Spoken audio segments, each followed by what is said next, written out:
స్ట్రోక్ని గుర్తించడం ఎలా చెప్పానో, సో అటువంటి సిమ్టమ్స్ కానీ లక్షణాలు కానీ ఎవరిలోనైనా కనిపిస్తే ఇమీడియట్గా దగ్గరలో ఉన్న హాస్పిటల్కి అనేది పేషెంట్ని చేర్చాలి. స్ట్రోక్లో మనకి టైం చాలా తక్కువ ఉంటుంది. మనకు గోల్డెన్ టైం పీరియడ్ అనేది మనకు ఒకటి ఉంటుంది. అది 4.5 అవర్స్ వరకు మనకి పేషెంట్కి మనకు ఉంటుంది. ఈ లోపు కనుక మన పేషెంట్ హాస్పిటల్కి చేరుకోగలిగితే పేషెంట్కి ప్రాపర్ ఇండికేషన్ ఫర్ థ్రాంబోలైసిస్ కనుక ఉన్నట్టు మనం నిర్ధారిస్తే థ్రాంబోలైసిస్ అనేది మనం చేయడం జరుగుతుంది. తద్వారా ఆ క్లాట్ అనేది మనం కరిగించవచ్చు. అది కూడా లిమిటెడ్ టైం పీరియడ్ మాత్రమే ఉంటుంది.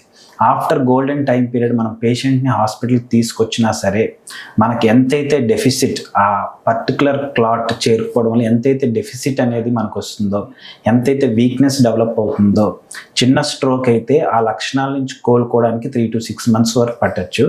ఒకవేళ మేజర్ స్ట్రోక్ వస్తే ఇమీడియట్గా పేషెంట్ అనేది డెత్ అయిపోవడం జరుగుతుంది మనకి. సో స్ట్రోక్ వచ్చి మనం గుర్తించిన వెంటనే హాస్పిటల్కి చేరుకోవడం అనేది చాలా ఇంపార్టెంట్. మళ్ళీ షుగర్ బీపీ ఉన్న వాళ్ళ పేషెంట్స్ మాత్రం ఖచ్చితంగా వాళ్ళు ప్రాపర్ మెడికేషన్ అనేది యూస్ చేయాలి. ప్రాపర్ డాక్టర్ ఫాలోఅప్లో ఉండాలి.